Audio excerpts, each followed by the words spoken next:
তো ৰমজান মাহ আৰম্ভ হোৱাৰ 2-3 দিন পিছতে আমাৰ নিট ফাউণ্ডেশ্যনৰ যিখিনি সদস্য আছিল আমি মিলি ভাবিছিলো এখন ইফতাৰৰ আয়োজন কৰিম।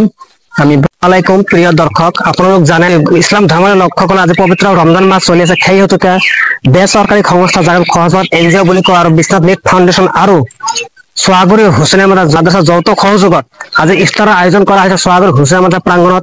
আৰু এই ইফতাৰৰ আয়োজনৰ কাৰণে বিশ্বনাথ নিট ফাউণ্ডেশ্যনৰ কৰ্মকৰ্তাসকল কেনেদৰে আয়োজন কৰিছে, কেনেদৰে আগবঢ়াই লৈ গৈছে সম্পূৰ্ণ দৃশ্যাংশ দেখাৰ আপোনাক যত্ন কৰিম। আৰু তাৰ আগত আপোনাক সোৱাগুৰি হুছেইন মাদ্ৰাছাৰ সম্পূৰ্ণ দৃশ্যাংশ আপোনাক দেখাৰ যত্ন কৰিম। সম্পূৰ্ণ শেষলৈ চাই থাকিব।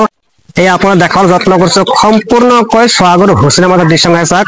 এই সোৱাগুৰি হুছেইন মাদ্ৰাছা আছে আমাৰ বিশ্বনাথ জিলাৰ সদৰ ঠাইত বিশ্বনাথ চাৰিআলিৰ বিশ্বনাথ ঘাটৰ সোৱাগুৰি গাঁৱত অৱস্থিত আছে। সোৱাগুৰি হুছেইন মাদ্ৰাছাৰ দৃশ্যাংশ হয়।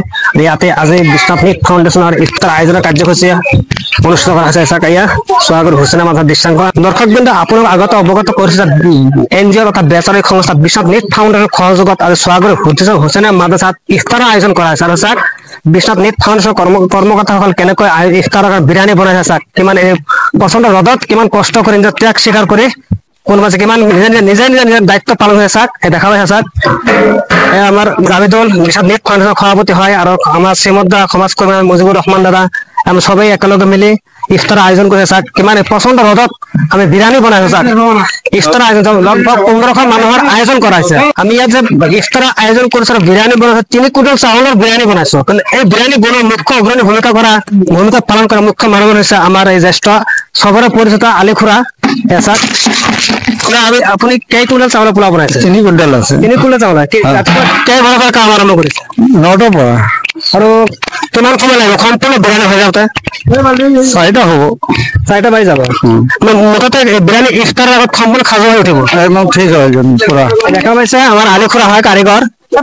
হয়, মই নিট ফাউণ্ডেশ্যনৰ যিখিনি কৰ্মকৰ্তা আছে সিহঁতসকলক মই ধন্যবাদ জ্ঞাপন কৰিছো। আজি ৰমজান মাহৰ এটা অনুষ্ঠান, ইফতাৰী অনুষ্ঠান, ডাঙৰ অনুষ্ঠান, গতিকে সকলো কৰ্মকৰ্তাক অশেষ ধন্যবাদ জ্ঞাপন কৰিছো। এতিয়া আমাৰ লগত উপস্থিত আছে বিশ্বনাথ নিট ফাউণ্ডেশ্যনৰ সভাপতি মহম্মদ জাবিদুল ইছলাম, তেখেতৰ লগত কিছু আলোচনা কৰিম।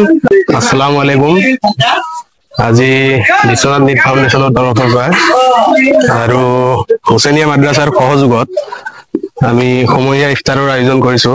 ইয়াত মানে আমাৰ 19খন সমাজৰ মানুহক নিমন্ত্ৰণ দিয়া হৈছে।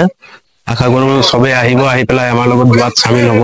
আপোনালোক জানে যে বিশ্বনাথ নিট ফাউণ্ডেশ্যন NGOৰ জন্ম হোৱাৰ মুখ্য কাৰণ হ'ল ৰক্তদান মানে জীৱন দান কৰা। এই NGOৰ প্ৰায়ভাগ সদস্যই ৰক্তদান কৰা ৰেকৰ্ড আছে আমাৰ বিশ্বনাথ চিভিল হস্পিটেলত, মানে বিশ্বনাথ জিলা হস্পিটেলত আপোনালোকে একজন পাব প্ৰত্যেক মাহতে ৰক্তদান কৰে।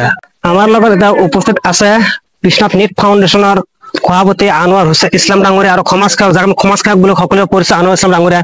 তেখেতে যে বিশ্বনাথ নিট ফাউণ্ডেশ্যন উদ্যোগত আজি ইফতাৰ আয়োজন কৰিছে, কেনেকৈ কৰিছে সম্পূৰ্ণ তেখেতৰ মুখেৰে।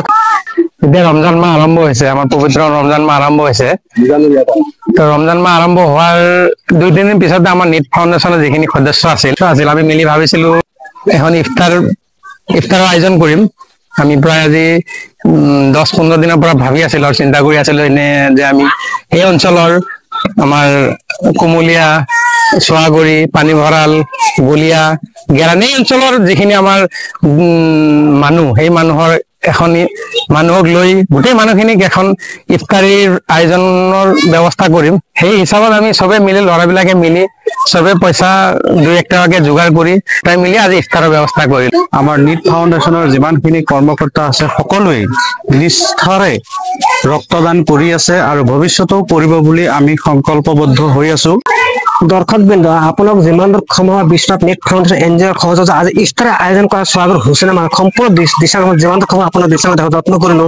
আৰু মোৰে ভিডিঅ'টো ভাল লাগে লাইক এটা কৰি গঠনমূলক কমেণ্ট কৰি ভিডিঅ' যিমান সময় শ্বেয়াৰ কৰিলো, কিয়নো বিশ্বনাথ নিট ফাউণ্ডেশ্যন সমাজৰ কল্যাণৰ কাৰণে কাম কৰিছে, মানুহ অৱগত কৰক। আৰু মোৰে ভিডিঅ' যিসকল চাই আছে পেজটো ফ'ল' কৰা নাই তেখেতসকলক অনুৰোধ যাতে মোৰ পেজটো ফ'ল' কৰি আৰু সম্পূৰ্ণ ভিডিঅ'টো চোৱাৰ বাবে সকলোকে অনেক ধন্যবাদ।